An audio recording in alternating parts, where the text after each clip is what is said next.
In this video, I wanted to go over my PureRef board and my approach to gathering reliable references to be able to model from.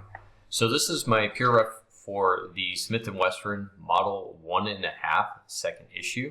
It's a fairly rare firearm. There's about 1,600 of them made, and there's maybe about 1,000 of these left in circulation. So it's pretty hard to come by. Let me go ahead and open up my original PureRef when I first started looking at different revolvers. So I just did like a search and just copied like any of the cool revolvers that I thought I might be interested in making. In the beginning, I didn't know I was going to make this exact one.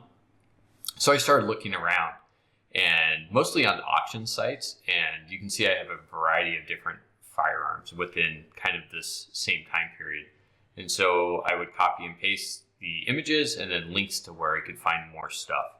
But eventually I decided that the Model 1.5 was the one I wanted to make because it was fairly unique, and I hadn't seen a whole lot of them on ArtStation, but revolvers is a pretty typical firearm that a weapon artist will make at some point. But I thought this one was really cool, and it had some really neat defining characteristics.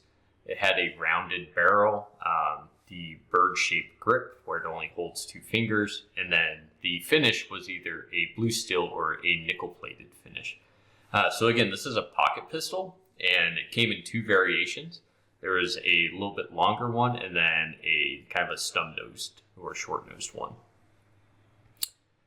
As I was looking at references, these were my key shots, so if I found other things that things just didn't line up, this was what I would always default to. Since this gun was incredibly rare, I started looking at other revolvers like the Model 1 and the Model 2, the full size, and started comparing engravings, shapes, internals. I couldn't find an exact breakdown of this gun, but I wanted to make sure I understood the numerics, the serial numbers correctly, where markings took place, what the markings said, and how they imprinted on the different metals. I'd also looked at different references to see how the rifling was, like how many times it spun, what the chambers were, etc. So the Model 1.5 was a 5-chamber revolver, and it shared the same bullet size as the full hip revolver or the Model 2. So on YouTube, I was able to find some breakdowns and some working videos, and just took screenshots of Model 1s and Models 2, mostly to get a sense of how the thing functioned and the internals, because I planned on modeling the whole thing. And since I couldn't find one of the exact asset that I was making, I had to kind of figure out how this thing could possibly function. They're fairly simple, and they function in a similar way. But I was able to understand at different points, the barrel on the end might be a little bit different. This was a very kind of interesting firearm, is that, you had to tip it up and pull the chamber out to reload. The Model 2 ended up moving the pivot that was much larger to the bottom, and it actually tipped down, which makes more sense because then you could unload and load much quicker. So while these internals up here aren't from the exact revolver that I'm making, within reasons, again, it functions similar, and I'm able to look and understand how it's made and how things fit together. So once I have a reasonable amount of photos, I go into Photoshop and I start altering these so I can actually model with them with confidence. So this is what I'm going to do, is I'm going to grab these and I'm going to go to my ruler tool and just drag out a straight line and hit straight. I'm going to do this to all of my images. I'm going to remove as much perspective and distortion as possible, and I am going to rotate them and overlay them on top of each other.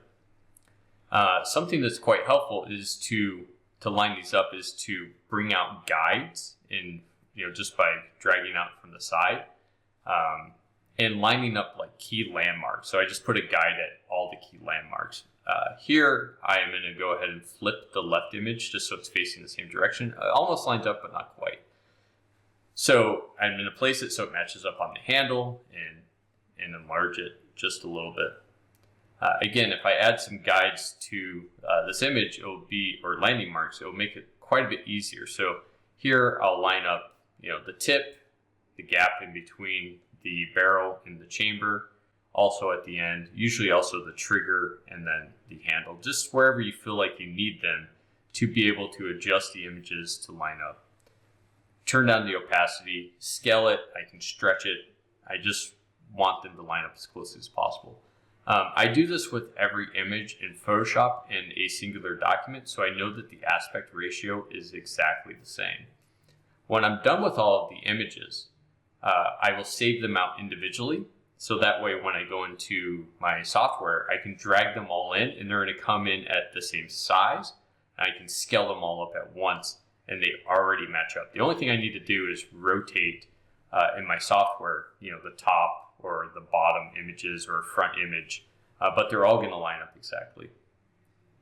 So here is the reference for the internals, and what I'm doing is I'm just lining up the trigger and the hammer, and then where the handle position is, right? So we can see that there's quite a bit of distortion or foreshortening on the chamber. It's twisted, the picture.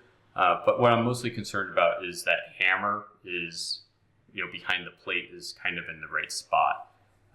And we can see the hammer spring that goes back into the handle there.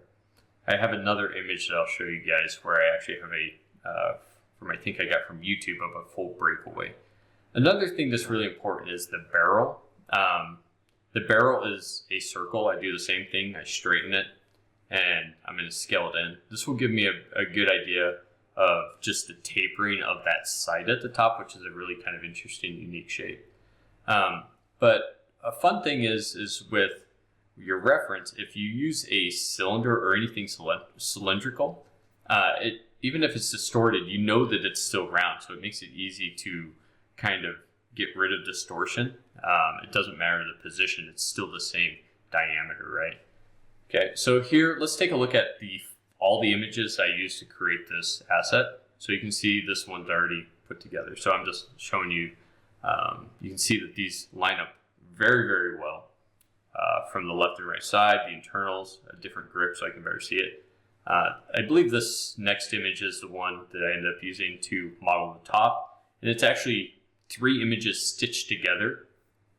And I have additional guides here so you can see where I'm trying to line things up in 2D. And I have a picture of the bottom and then also some other details of like what the internal part of the top sight looks like when you pull back the hammer. That also comes up.